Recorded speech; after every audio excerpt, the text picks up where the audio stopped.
Saudações a todos vocês que acompanham o canal do Conde, começando mais uma transmissão aqui. Tenho comigo, querido Mário Vitor Santos.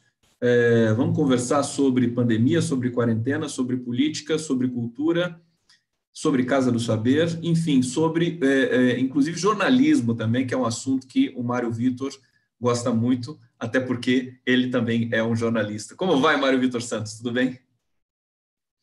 Tudo bem, Conde. Muito obrigado pelo convite. Estou à sua disposição. Prazer poder participar. Maravilha. Deixa eu saudar aqui todo mundo que está chegando para a transmissão. Pessoal aqui, Deide Costa, José Rangel, Guida Virgílio, Eliane Campelo, Hermínio Batista. Peço para todos vocês se inscreverem no canal e compartilharem essa live, esse papo aqui com o Mário Vitor Santos. Mário Vitor, tem chamado muita atenção. Queria falar sobre tudo isso que me deixou muito instigado a falar com você, o trabalho magnífico que você vem desenvolvendo na Casa do Saber, já não é de hoje, mas agora com a quarentena você tem feito muitas lives, né, para esclarecer as questões, para estar junto, enfim, da comunidade que faz parte da Casa do Saber, que tem um canal gigantesco no YouTube. Fala um pouquinho dessa experiência para a gente. Como é que está sendo conversar com tanta gente através da videoconferência, agora que se tornou o grande vetor de comunicação no mundo todo, né? Porque as pessoas agora não podem mais estarem perto umas das outras. Conde, a ideia surgiu imediatamente. Então, logo veio o isolamento, o confinamento, a necessidade da quarentena e a interrupção do fluxo normal de aulas na Casa do Saber, né? Do fluxo presencial de aulas na Casa do Saber. Nós concebemos a ideia de que era necessário de alguma maneira manter o público ativo, era necessário também mobilizar os professores, os pesquisadores para poder pensar, elaborar, dar algum sentido, abordar essa pandemia, essa situação social que nós estamos vivendo, sob diversos aspectos, tentar trazer junto os especialistas que pudessem nos ajudar a refletir a respeito desse assunto, né? Trazer, usar, aproveitar também o fato de que eles próprios estão no isolamento, né, Conde? Eles próprios estão obrigados a, de alguma maneira, se restringir totalmente seus movimentos públicos, externos, e, ao mesmo tempo, estão submetidos a uma carga imensa de reflexão. Porque uma coisa que o isolamento pode estimular é a tentativa de dar sentido, de elaborar isso. As pessoas ficam isoladas, elas ficam em casa, elas ficam submetidas. É um enorme estímulo à reflexão. A disposição das pessoas também, por outro lado, da audiência, de buscar informações a respeito desse assunto, de buscar algum sentido maior para esse assunto, é enorme. Nós tivemos uma enorme receptividade para essas lives do saber, tanto na comunidade de 1.100.000 inscritos do YouTube, quanto no Facebook, quanto no Instagram, quanto no próprio site da Casa do Saber. Essa demanda tem sido muito significativa. E a experiência também, do ponto de vista jornalístico, é relevante. Ela não é exatamente jornalismo. De certa maneira, é uma nova mídia, é uma espécie de novo veículo entre diversas possibilidades, entre aula, entre entrevista e entre, digamos assim, bate-papo. Então, é uma espécie de mídia híbrida. Eu digo que é uma pandemídia. Uma pandemídia. Esse é Mário Vitor, é exatamente isso. Quer dizer, você sempre com muito estilo, né? Eu sou admirador da sua dicção, tanto quando você fala quando você escreve também, já há muito tempo. E você é um jornalista um pouco diferente, porque você tem uma formação acadêmica em literatura, que é muito interessante, em letras clássicas. Os cursos que você ministrou na própria Casa do Saber evidenciam esse lastro, enfim, cultural, filosófico, literário. Mas eu estou dizendo isso porque eu vou fazer uma questão diretamente conectada a isso para você, que é esse momento de reflexão que todos nós estamos tendo, as quarentenas. Nós temos muitos problemas também por isso. Eu não gosto de deixar de esquecer que a maioria do povo brasileiro nem consegue direito permanecer em quarentena, porque mal tem condições para isso. Precisa ter uma casa, precisa ter uma organização, precisa ter uma... A gente vê como é que está a situação nas periferias do país, né? Mas a gente vai chegar lá. Eu queria te perguntar, pensar o mundo, pensar a subjetividade, pensar o nosso futuro, a relação do homem com a produção, com a riqueza. Chegou esse momento para a humanidade? Eu sei que é uma pergunta um pouco ambiciosa, mas eu deixo com você aí. Fica à vontade para fazer a sua resenha a respeito disso. Olha, sim e não. Eu acho o seguinte, eu tenho a impressão que isso vai ser resultado de uma batalha intelectual. É preciso que nós usemos esse estado para refletir se é possível sair dele. Porque, no fundo, nós estamos vivendo uma situação quase de morte do pensamento também, né? de questionamento, de ameaça muito séria ao próprio pensamento. As pessoas não podem, porque estão isoladas em quarentena e devem estar, é essencial que estejam, ou buscando estar, pelo menos as que não conseguem estar, devem se preocupar por não estarem conseguindo fazer o isolamento. Elas devem... isso não deve significar, de forma alguma, apatia. Eu queria dizer isso, que há uma espécie de...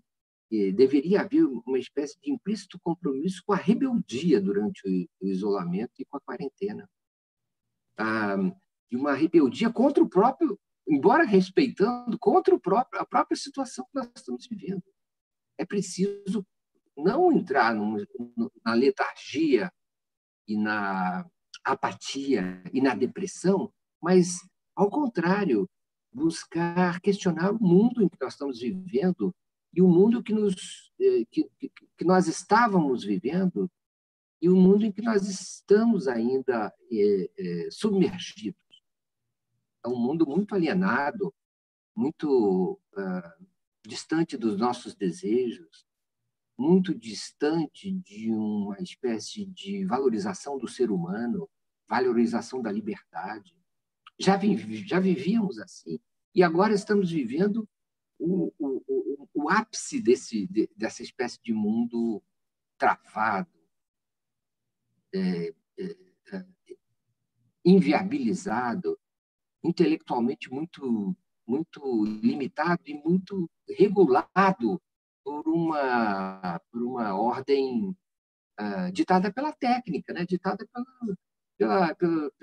por essa tecnologia que nos esmaga, que nos oprime e que, ao mesmo tempo, é muito liberadora e que nos embota o pensamento, embota a criatividade e regula a vida. É a hora de mudar esse mundo. Mesmo em isolamento, em quarentena, é hora de ser ativamente rebelde em relação a ele. E não voltar para ele depois que acabar o isolamento. É preciso revolucionar esse mundo, criá-lo de novo, criá-lo com base em valores humanos, que ponham o homem no centro. Eu sei que eu estou falando coisas que são contraditórias, mas trata-se de estimular não a obediência a essa espécie de campo de concentração a que estamos todos relegados. O que é isso, se não uma espécie de novo apoderamento dos nossos corpos não é? Escravização dos nossos corpos compulsória. Se nós vamos nos submeter a isso, vamos, mas com muita rebeldia, com muita insatisfação e com muita insubordinação. Não para apenas voltar à situação anterior, mas para mudá-la, colocar o conhecimento no centro, colocar o homem no centro, o humanismo no centro, a reflexão no centro. Não nos submetemos mais a isso. Perfeito, Mário Vitor Santos, pessoal aqui super conectado aqui no nosso papo. Vou ler aqui alguns comentários e depois eu vou fazer uma questão para você. Márcio Galvão está dizendo: acompanha a Casa do Saber, principalmente nos temas filosofia e psicanálise. Aprendo bastante. Casa do Saber é importantíssima. A gente vai falar mais no detalhe mais adiante, mas eu quero explorar esse comecinho aqui com o Mário Vitor, essas questões mais filosóficas.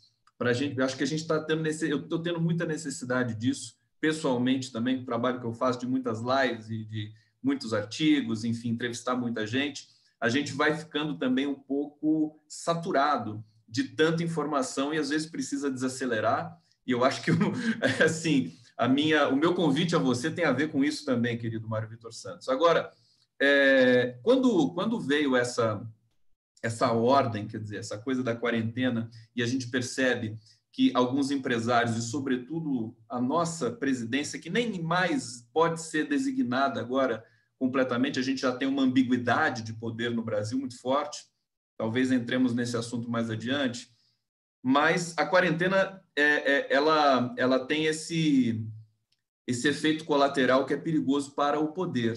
As pessoas vão pensar em quarentena. Elas serão obrigadas a pensar. Elas se encontrarão consigo próprias. E isso pode realmente desregular, porque o mundo me parecia muito automatizado. E nós estamos, Mário Vitor, numa tempestade perfeita, quer dizer, redes sociais, fake news. Acho que parte do grande problema dessa pandemia tem a ver com a questão da informação. A imprensa ocidental divulgou muitas informações que depois tiveram de desmentir. A própria situação da Europa, nesse sentido, a meu ver, tem a ver com isso. Subestimaram um problema que estava chegando. E eu queria que você comentasse esse caldeirão, quer dizer, informação, redes digitais, vírus, que assusta as pessoas, e, ao mesmo tempo, talvez conectado a isso também, esse aparecimento da extrema-direita, né? E que lida com isso de maneira muito perigosa, né? A gente percebe que, inclusive, o Brasil está no centro, né? No olho do furacão, do perigo que essa pandemia pode levar a todos nós e causa muita tensão, muita aflição. São vários elementos, várias dimensões envolvidas nesse momento.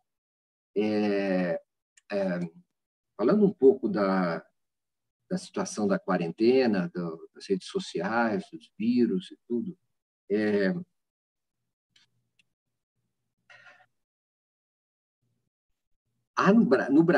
vindo para o Brasil, há uma coisa gravíssima acontecendo, que é o fato de que nós estamos diante de uma bomba social para ser detonada, não é? Quer dizer, uma explosão séria de dificuldades sociais gravíssimas, especialmente afetando trabalhadores informais, os prestadores de serviço, e muitos trabalhadores também que estão sendo dispensados, do comércio, dos restaurantes, enfim, todos nós temos casos, conhecemos pessoas que estão sendo das escolas, não é? Enfim, a situação é gravíssima e ela está sendo explorada politicamente como não poderia deixar de ser.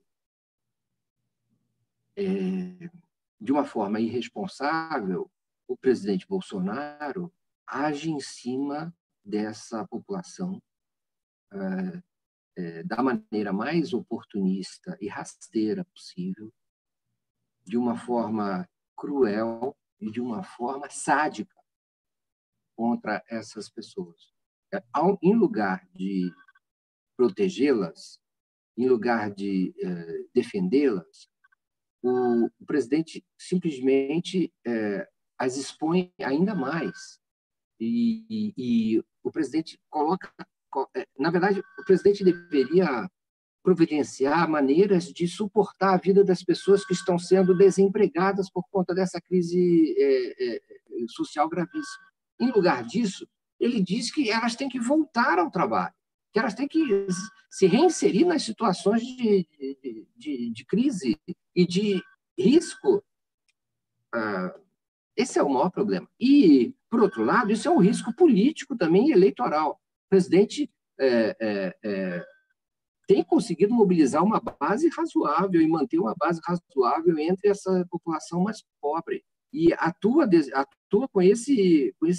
nesse sentido de construir uma base política e social, ou manter, pelo menos, entre a ralé, os desempregados, os deserdados, os abandonados, por ele próprio, e os condenados a ter que, de alguma maneira, se vender, e vender sua saúde nas ruas, para disputar alguma migalha de sobrevivência. É hora, e isso não está sendo providenciado, ao contrário do que vem sendo divulgado pelos meios de comunicação, o auxílio não vai chegar na medida necessária, não vai atingir as pessoas realmente deserdadas, realmente abandonadas. É muito difícil a situação. E o presidente, de certa maneira, as coloca como reféns. O presidente Bolsonaro coloca a população abandonada, marginalizada do país, prejudicada pelo isolamento e a paralisação da economia, como reféns, obrigados a apoiá-lo, porque a situação de constrangimento é tão grande, econômico, que eles estão colocados, é tão grande que eles não têm outra saída. Isso é simplesmente de um oportunismo sem igual. Agora, é preciso levar em consideração que há uma racionalidade no que ele faz. Há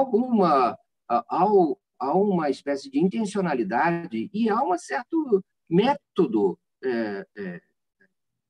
aceitável no sentido racional e não no sentido moral, ético e mesmo político. Então, não há como qualificar o que nós estamos... Chegamos a um ponto que jamais seria possível imaginar. Não é? Quer dizer, essa população acaba tendo que, de certa maneira, ficar à mercê de um presidente da República assim tão lunático e, ao mesmo tempo, é verdade, ele é um acelerado, mas, ao mesmo tempo, ele tem ganhos políticos palpáveis ao obter, ou, pelo menos, reduzir os seus prejuízos políticos durante esse período. Perfeito. Mário Vitor Santos, eu vou para o bate-papo. Vou ler alguns comentários aqui. Deixa eu ver aqui. Marcovitz Marcos. Mas não é mais comum o apego ao conhecido numa situação dessas? As perguntas aqui. O público aqui do canal, Mário Vitor, é um público muito bacana. Você não falou que não conhecia o canal do Conde, mas eu tenho muito orgulho aqui do público que faz questões importantes para a gente aqui. E a gente, na verdade, trabalha quase que em conjunto, que é também, acho que, um fenômeno que você experimenta lá no Casa do Saber. Sal está dizendo, para que haja reconstrução, é necessária antes a desconstrução. Para se encher de significação, antes precisamos nos esvaziar do que não tem valor em essência. Vou ler mais alguns comentários, depois passo para você. Deixa eu localizar aqui. Eduardo Nunes Vargas. Pedro Cardoso disse uma coisa muito certa. Vivemos esses anos de democracia no Brasil sob a chancela dos militares. Perdemos a oportunidade? Ele pergunta. Leandro Venturama.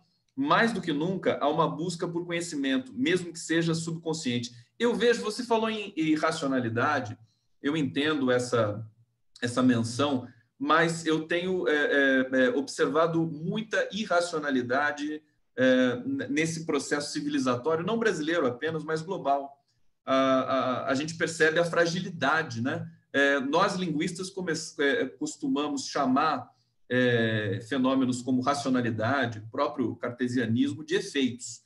não propriamente um fenômeno em si, constatável, puramente empírico. Ele é um efeito da linguagem, que essencialmente seria, digamos, usar uma metáfora aqui, selvagem, né? sem esses aparatos, mas na dimensão do inconsciente, realmente, como prevê a psicanálise. Daqui a pouco eu vou falar, tem uns psicanalistas que já estão enquadrando o Bolsonaro num certo quadro de saúde mental que a gente precisa comentar, até porque a gente vai vendo o poder dele se esvaziar, ao mesmo tempo que ele ainda exerce esse fascínio, não sei, talvez por essa massa que está fragilizada, que precisa trabalhar. E aí, Mário Vitor, para a gente dar sequência, o brasileiro, nós estávamos já muito espancados por muita coisa da história, a gente passou por um golpe, a gente passou por uma onda de ódio que não acabou, né? Que uma desorganização institucional sem precedente, não sei se tem precedente na história brasileira, um governo usurpador que entrou com uma agenda regressiva, todos os dados sociais brasileiros começaram a regredir a partir daquele momento, e chegamos ao ápice com a eleição do Bolsonaro. E como se não bastasse tudo isso, Mário Vitor Santos, nós temos a economia que não sai do lugar, Paulo Guedes com a agenda, a reforma da Previdência, vem essa pandemia que exige muita organização e exige liderança. E nós, brasileiros, estamos, quer dizer, a Europa sofre, mas eles têm ali, minimamente, líderes tentando contornar o problema. O que aconteceu com o Brasil, Mário Vitor? Você tem, enfim, tem uma larga experiência, enfim, acho que sabe das questões que nós vivemos na ditadura militar. Existe similar a esse momento que a gente está vivendo? Então, não é possível fazer comparações, Conde, porque a evolução tecnológica das últimas décadas, especialmente da última década, simplesmente alterou totalmente os paradigmas.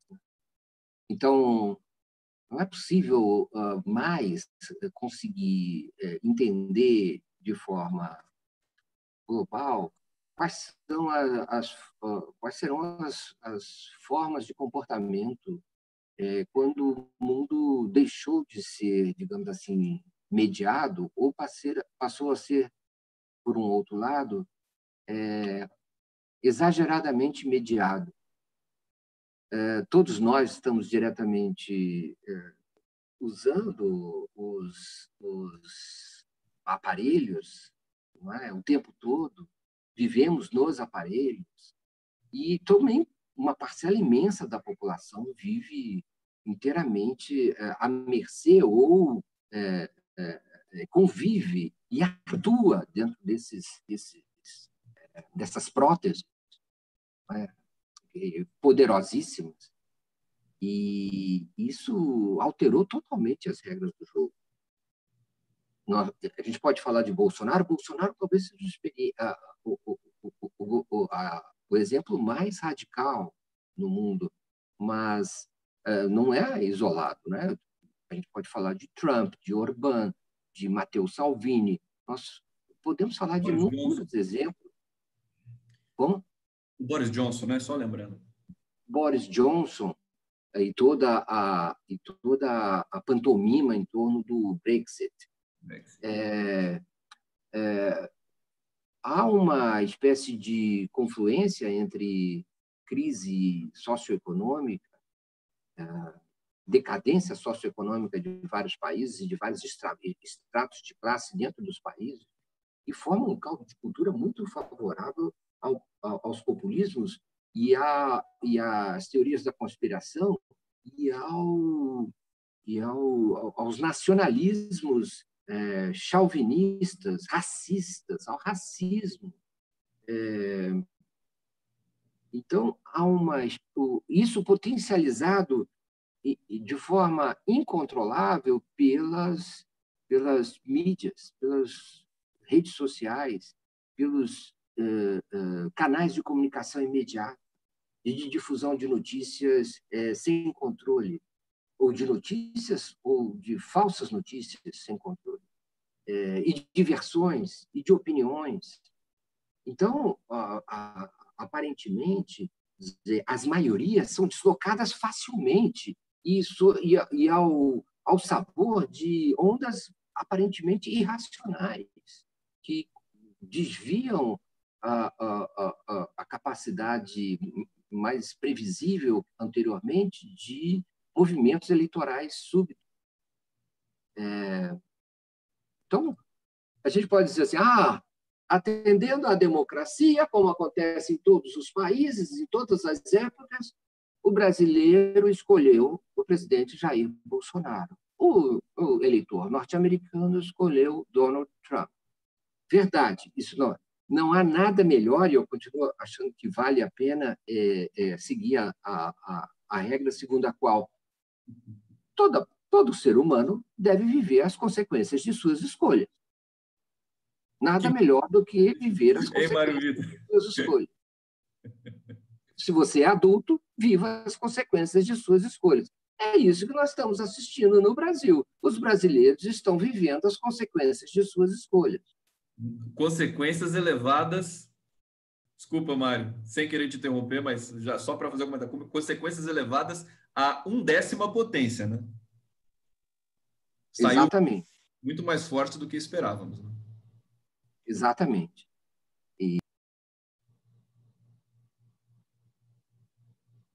Acho que você cortou o seu microfone sem querer. Isso. Eu ando sendo assediado eu preciso confessar, eu ando sendo assediado pela entrega do meu supermercado aqui. É verdade? Você está esperando uma entrega? Exato, e eles já estão na... Se você quer ir lá receber, Mário, você cortou de novo o som. São as agruras da quarentena. Você quer receber, eu fico aqui conversando com o público e espero voltar.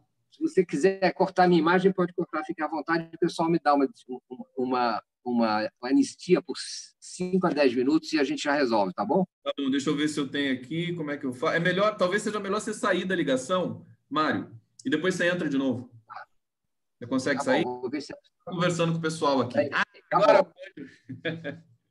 Tudo bem? Gente, então, enquanto o Mário você vê que como são as coisas da quarentena, né? Enquanto o Mário vai receber a compra que ele fez, a gente espera ele voltar e a gente vai conversando aqui. Muito interessante o que ele estava falando, e eu estava pensando aqui, quero pensar com vocês, primeiro agradecer a presença de vocês aqui, Marcelo Araraquara, quero exterminar todo mundo. Hoje está um dia tenso, eu confesso que hoje eu estou um pouco tenso. A gente é humano, né? A gente chega uma hora que a gente começa a sentir realmente uma saturação muito grande, muita informação, e o horizonte no Brasil é terrível, terrível, né? A gente é complicado porque a linguagem passa a não ter, a gente não está acostumado com com esse nível. A gente aprendeu, eu tenho dito muito isso, os nossos discursos, né? Vou falar um pouco do alto da teoria do discurso francesa para vocês, só para tentar formatar esse comentário que eu vou fazer. Eles são organizados. As nossas percepções são gerenciadas por uma força, quase que como a força dos mercados financeiros. A linguagem tem também a sua face obscura, como o próprio mercado tem. E por que eu estou dizendo isso? Porque a experiência da catástrofe, a experiência do próprio Holocausto já é uma palavra um pouco diferente, mas a experiência, por exemplo, do horror, né? do extermínio da espécie, ela se tornou estética, ela se tornou presente muito mais no imaginário cinematográfico do que no nosso horizonte sensível. Isso também é uma maneira de controle. E agora que a gente tem essa realidade trepidando no nosso horizonte, temos aí, deixa eu abrir aqui só o dado, né? 1.200.000 casos de coronavírus no mundo. Está se tornando talvez a maior pandemia da história da humanidade.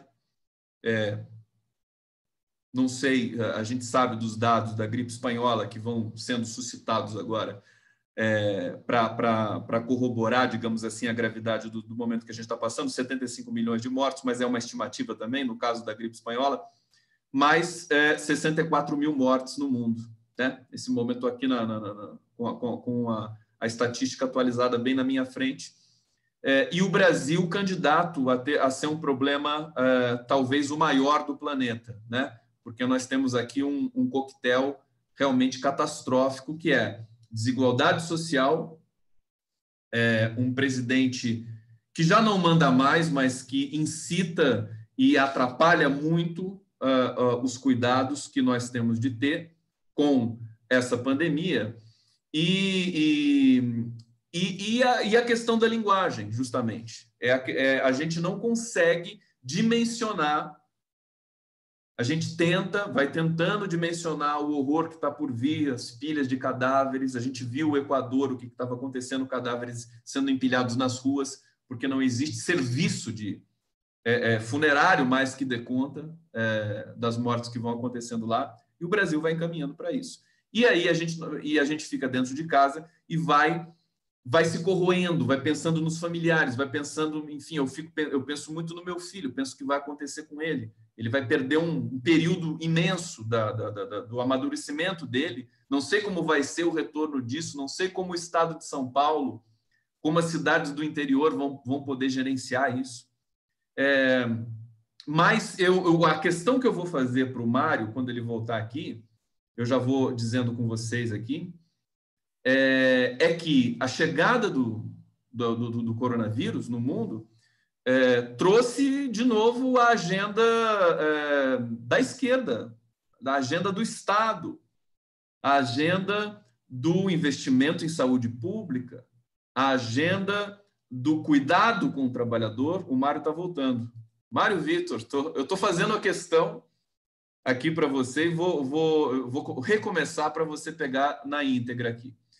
Tudo bem? Chegou aí suas coisas? Deu tudo certo? Eu adiei para entre 8h30 e 9 horas. Eu não sei quanto tempo nós vamos demorar aqui, eu já adiei para mais. A gente está na metade, tem só mais meia hora. Mário, eu estava dizendo o seguinte: o coronavírus trouxe a agenda progressista de maneira acachapante, mais uma vez.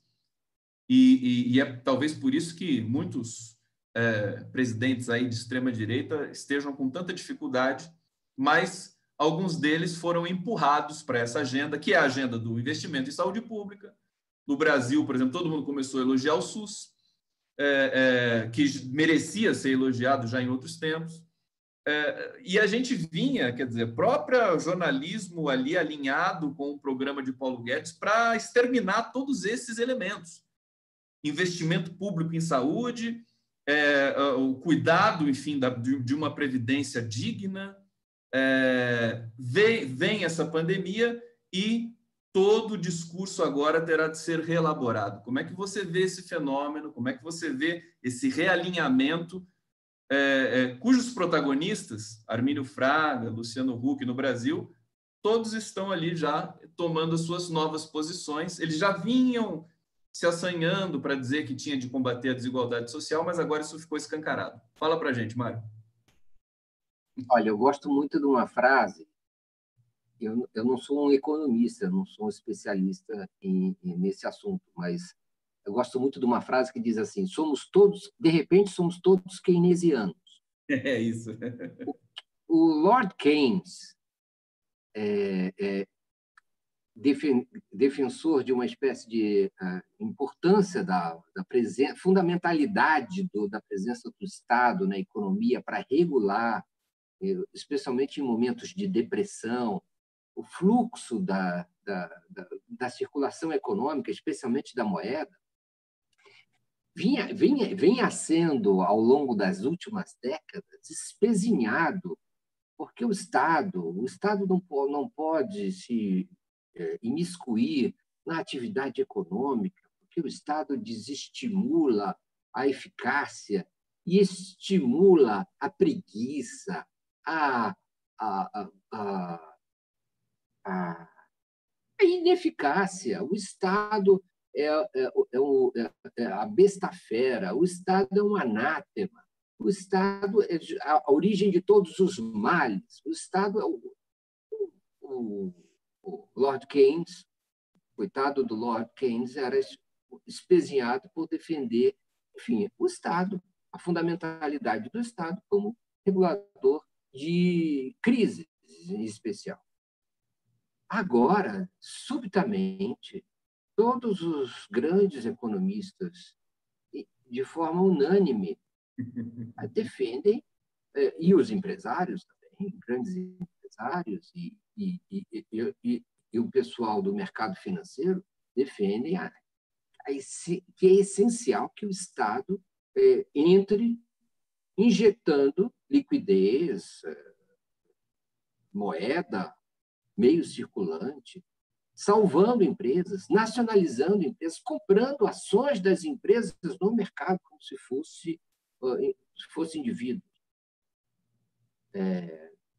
Subitamente houve uma conversão, de repente todos se tornaram de esquerda, todos se tornaram defensores de sistema único de saúde, sistemas de saúde públicos e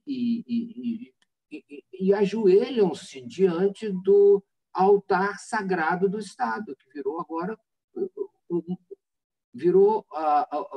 a própria Meca. Bom, mas também, não só isso, também todos acham importante que a vida seja regulada pelo Estado. De repente, todos se converteram. As pautas... mas eu não compro tanto isso, sabia? Eu acho que é preciso que o discurso se transforme em prática. E eu não estou vendo, no Brasil, uma conversão que leve os nossos administradores, especialmente essa gente que foi escolhida pelos brasileiros nas últimas eleições. É preciso lembrar isso. É preciso que o eleitor brasileiro se lembre que ele escolheu essa gente. É preciso avançar na consciência em relação às suas escolhas. É preciso pensar bem na hora das eleições. Essa gente não vai cuidar dos trabalhadores. Essa gente não vai cuidar dos mais pobres. Essa gente não vai cuidar dos sistemas públicos de educação, saúde, e seja lá o que for. Ao contrário, o movimento dessa gente é justamente para aproveitar-se da crise para aumentar seus ganhos, aumentar os monopólios, assambarcar a competição, diminuir a competição e submeter mais o cidadão e os consumidores ao seu poder. Nessa hora, os poderosos ficam mais poderosos ainda, inclusive se alimentando dos seus competidores, para montar posições ainda mais dominantes, com o apoio do Estado, frequentemente. Vamos ver o que vai acontecer. Vamos ver se vão se instalar. Eu duvido que vá se instalar um estado de bem-estar social subitamente no Brasil. Eu quero ver essa conversão acontecer diante dos meus olhos. E eu, então, se isso acontecer, eu também me ajoelharei diante de um milagre. Não creio. Acho que são medidas de afogadilho e até agora eu tenho a impressão que elas não atingirão os mais necessitados mesmo. Eu quero dizer, aqueles que não têm telefone celular, aqueles que não têm, que estão além da pobreza. Existe a extrema pobreza. Existem as pessoas que não têm nem conta de telefone. Como é que o dinheiro vai chegar nessas pessoas?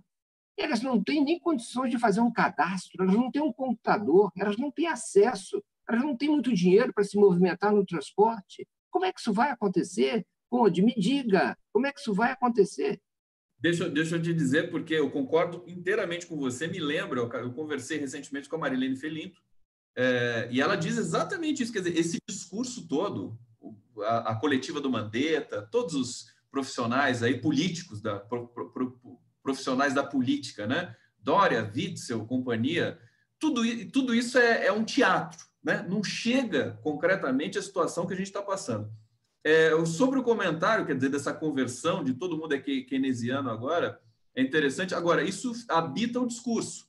Evidentemente, na prática vai ser diferente, como só ia acontecer em todas as crises recentes que a gente passou. A crise de 2008 não deixou nenhum aprendizado, parece que para essa ciranda das bolsas de valores pelo mundo, né? Essa projeção de lucro que vai alimentando e vai formando as bolhas e chega uma hora e explode tudo. Quer dizer, nós temos hoje, por exemplo, a falência da Boeing e Embraer. A Boeing acabou de comprar a Embraer e agora todas as empresas aéreas estão numa situação muito difícil. Vão ter de pedir dinheiro para quem? Para o Estado.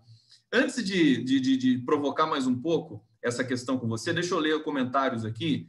Mário Vitor, do público, Leandro Venturama, dizendo precisamos passar por um processo de reinvenção de uma forma ou de outra. É aquela questão que eu coloquei no começo do nosso papo. É hora, talvez, eu tenho dito, né, não é o capitalismo, não é o neoliberalismo, não é o darwinismo social, mas é a própria linguagem. Nós precisamos ter uma relação diferente agora com essa cadeia significante que nos torna humanos, que nos estrutura e nos identifica enquanto seres humanos.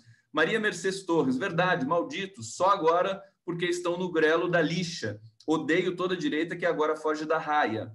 Vânia Cristina Lucena Lima está dizendo aqui, bravo para você, Mário Vitor. Isa Costa, boa noite a todos. Eu penso que quem tem a índole ruim continuará ruim. Vejam a quantidade de animais que estão nas ruas. E aí o que fazem? Quantidade de animais, quantidade de gente que está na rua.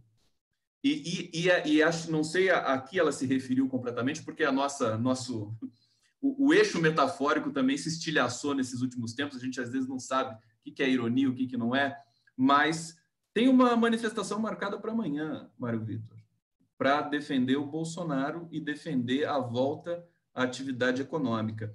Certamente terá pouca adesão, mas alguma adesão sempre tem. O Brasil na vanguarda do horror no gerenciamento dessa questão tão grave que eu gosto de... Vou mencionar o Átila e a Marino e passo para você. E o Drauzio Varela também diz isso, né? A vida não vai voltar ao que era antes. Vai ser diferente. A experiência social, as aglomerações, o cinema, os grandes shows, talvez nós tenhamos acho que vai demorar para voltar e talvez seja uma coisa diferente quando voltar essa normalidade social que a gente, enfim, experimentou aí tantas vezes. Mário Vitor, são dispersões, mas deixo para você organizar minhas dispersões agora. Eu imaginaria mesmo que houvesse a necessidade de as pessoas que descreem da necessidade do isolamento chegassem a ponto de fazer uma manifestação presencial de alto contato e contágio. É quase uma metáfora, né? Quase uma metáfora de uma espécie de laboratório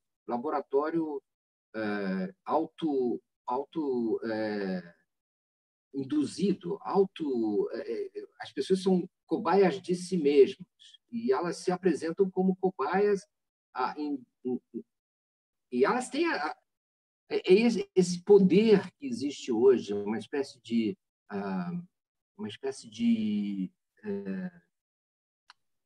delírio de poder que as pessoas têm, delírio individual de poder que cada um tem, de que é capaz de saber tudo e de que tem a solução para a ciência, para os caminhos do vírus, para a doença, para a cura. Sabem tudo. E podem se expor a qualquer perigo porque são invulneráveis. É esse voluntarismo, essa ideia de que esse sentimento, a palavra é essa, esse sentimento de onipotência delirante que as pessoas têm acima dos corpos, acima das UTIs, acima das infecções, para cima do outro, para cima de serem vetores da contaminação das outras pessoas.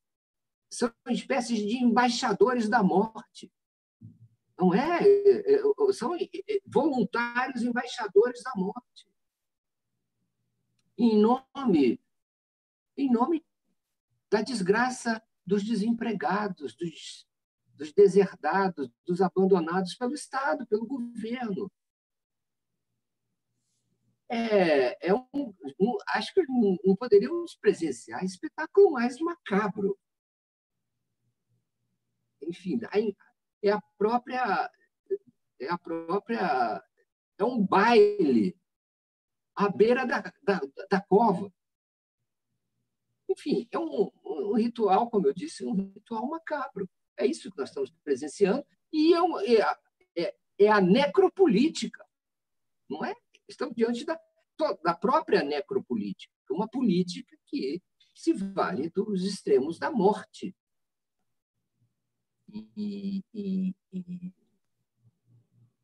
É isso que nós estamos presenciando e o Brasil é campeão disso. Eu acho que, nesse sentido, diferentemente de Trump, de Boris Johnson, de Duarte, de Matteo Salvini, de quem você nomeie, isso só acontece no Brasil. No Brasil. Isso não acontece em lugar nenhum do mundo. O Brasil, então, ele tem a capacidade de gerar, nesse momento, uma espécie de aborto humano, que é essa aglomeração do que há de pior. Por que isso acontece no Brasil? É uma boa pergunta. Porque mesmo nas realidades mais graves de polarização política e de irracionalidade, ninguém chega ao ponto de um presidente convocar ou concordar ou se voluntariar para patrocinar explícita ou implicitamente esse tipo de movimento. Só no Brasil, só com Bolsonaro e só com os militares brasileiros por trás de Bolsonaro. Pois é, sem esquecer que o Bolsonaro foi denunciado, finalmente, para o Tribunal Penal Internacional em Haia.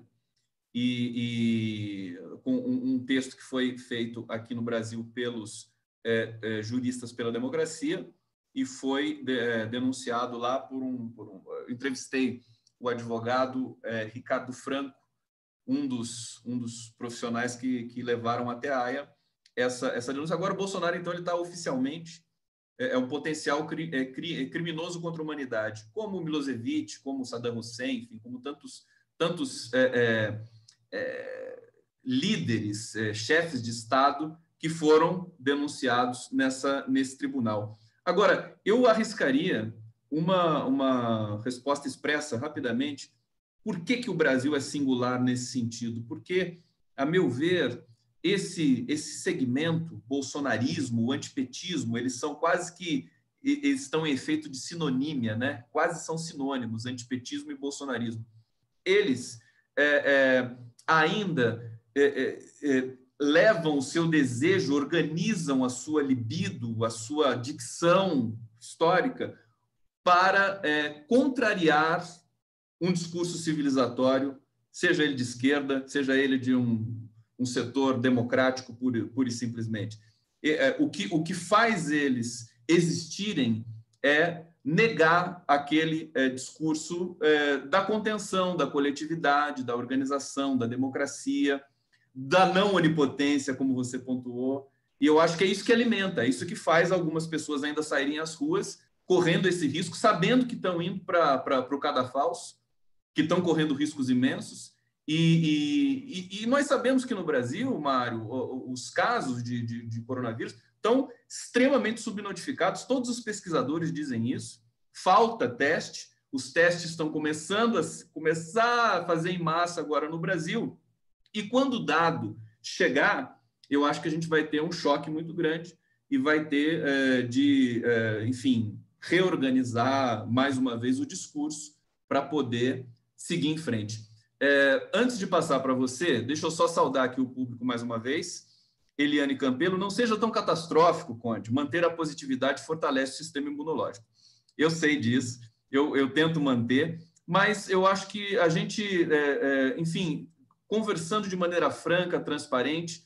É importante também para a gente situar o que está acontecendo no Brasil, no mundo, a singularidade do que acontece no Brasil. Aí eu passo para você, Mário Vitor, te perguntando já das entrevistas que você tem feito na Casa do Saber.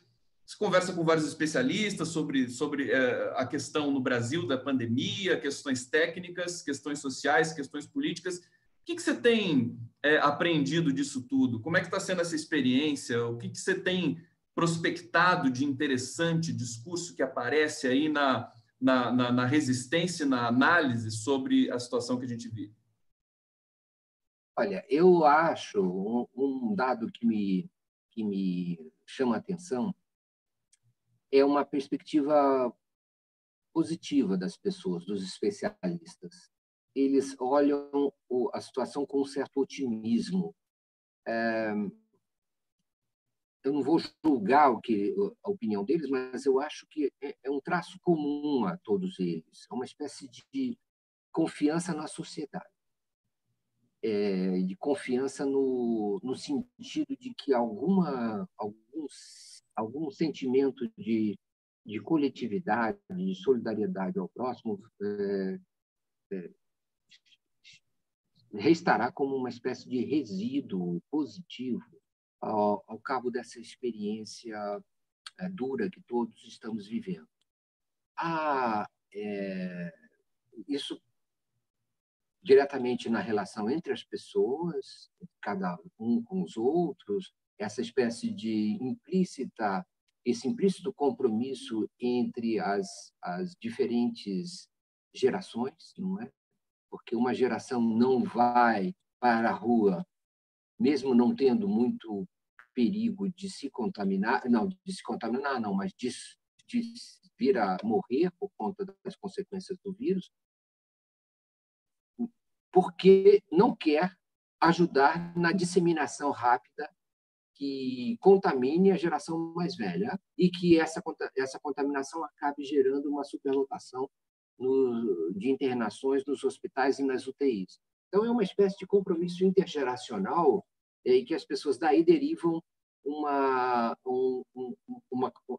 percebem nisso uma coisa inédita, nessa extensão, sem dúvida e aí passam a concluir que há uma espécie de lucro social geral, de boa vontade, de menos egoísmo, de mais compromisso coletivo, uma espécie de idealização, a meu ver. Pode ser que eu esteja enganada, pode ser que eu queira manter meu pessimismo, mas eu tenho a impressão que as pessoas tendem, os especialistas, os intelectuais, mesmo os economistas, os filósofos, acreditam que, bom, a situação é horrível, é trágica, é inédita, é uma devastação social, uma devastação econômica, uma eliminação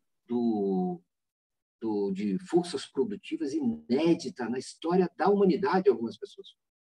Outras não.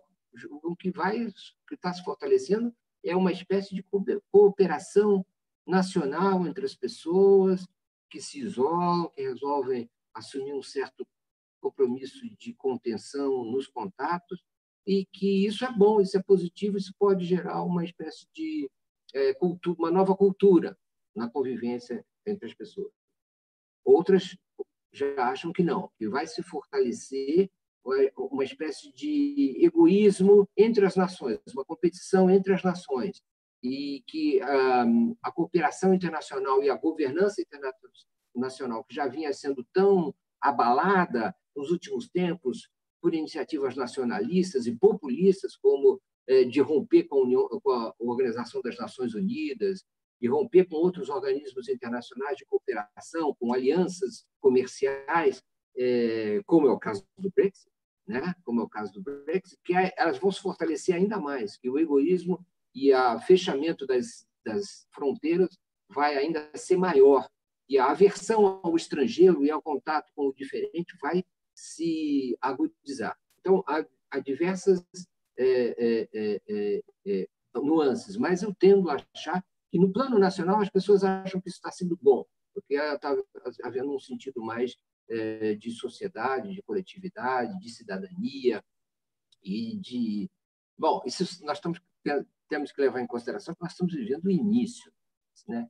Nós estamos vivendo as primeiras semanas de uma situação que pode se prolongar por meses. Dizem que vai se prolongar por meses, e há quem diga que vai até invadir o próximo ano. É tão imprevisível medir como será a reação das pessoas depois de meses de agruras e de limitações e restrições e crises, não é? Nós vencemos, se eu não me engano, o final do primeiro mês de realmente restrições. Estamos no dia Vamos esperar. 38. Desculpa, só. O dia 38. O dia 38. Dia 38. Quer dizer, o primeiro mês completo acabou de acontecer. E agora as pessoas vão começar a sentir os efeitos efetivos da falta de pagamentos de algumas e outras do próprio olerite, que não vai chegar. Outras, enfim, do esgotamento das suas reservas. E isso também pode dar uma força ao discurso bolsonarista. Porque as pressões... Qual é o limite? Qual é o limite até que haja necessidade de uma abertura, de um relaxamento desse isolamento? Quantas pessoas a economia pode...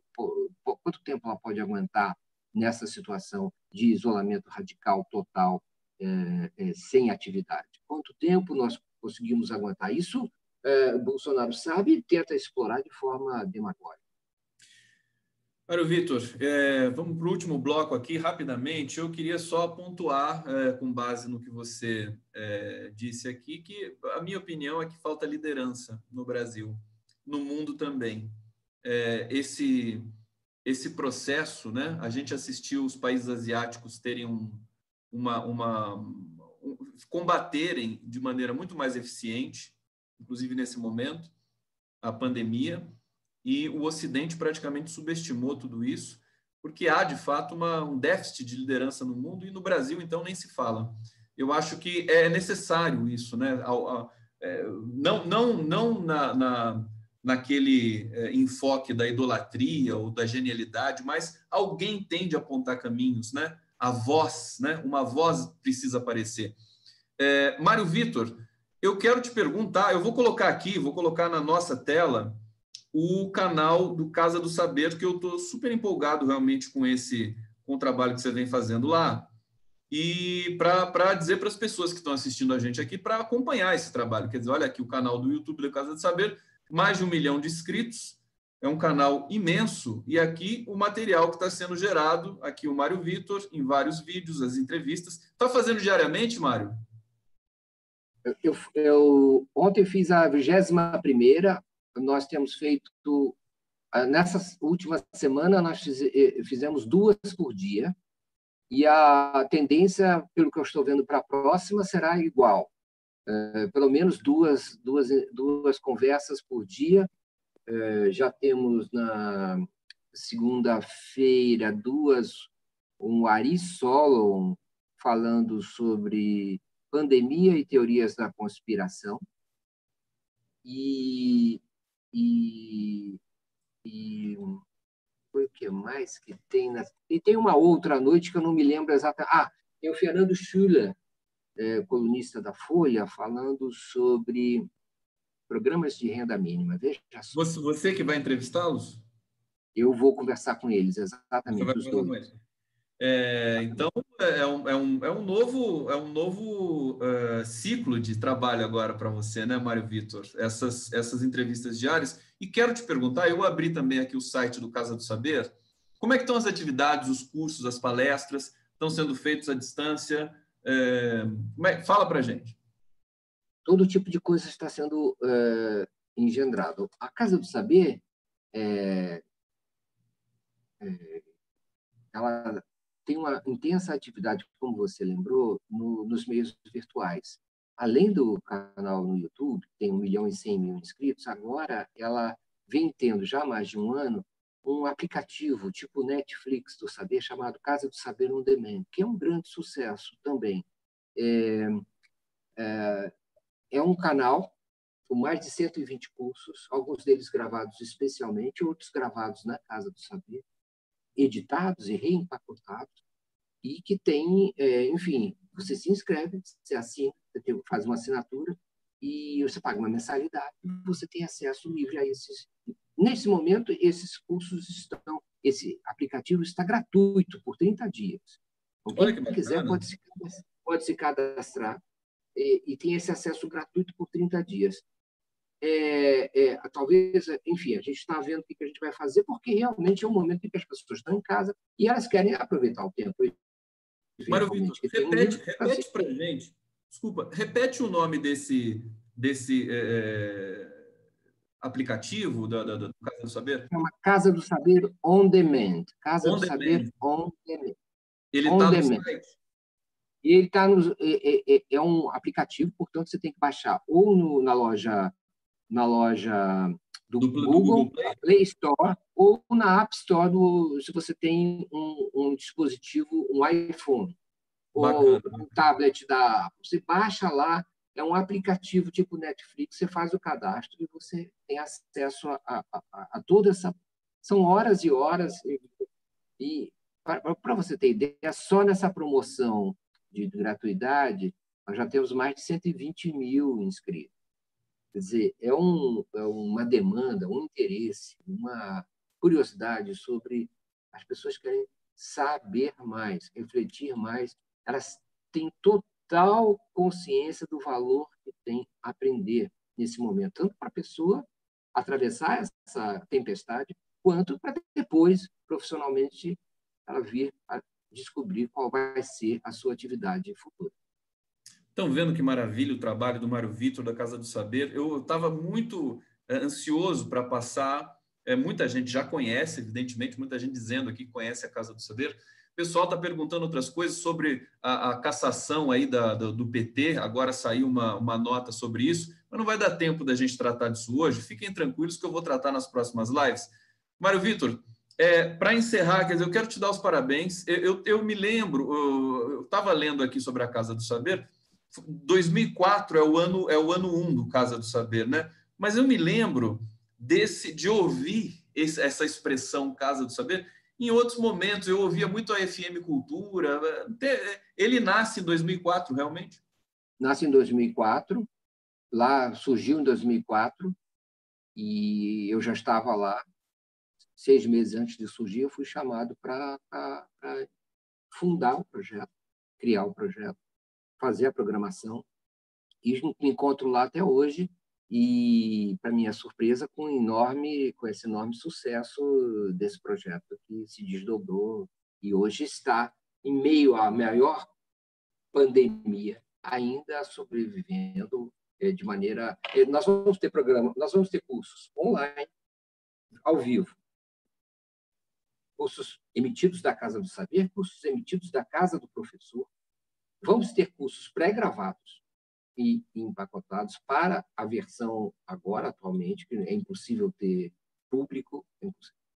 E tem toda essa programação no aplicativo. Tudo isso está sendo criado agora, já está em processo avançado, e nós vamos divulgar nos próximos dias a programação, a nova programação da Casa do Saber virtual, ao vivo ou pré-gravada.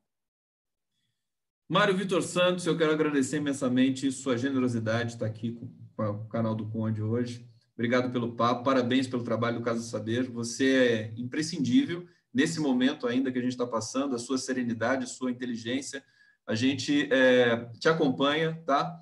E obrigado, agradeço o público que acompanhou a gente também aqui. O vídeo vai ficar disponível no canal e a gente se encontra em breve, se tudo der certo. Mário Vitor. À disposição, sempre que quiser. Obrigado. Assistam a live do Saber, que eu organizo todos os dias na Casa do Saber. Assistam lá. Um grande abraço. Congelou a imagem, agora voltou. Mas é isso, gente. Abraço para todos vocês. Obrigado, Mário Vitor. Até a próxima.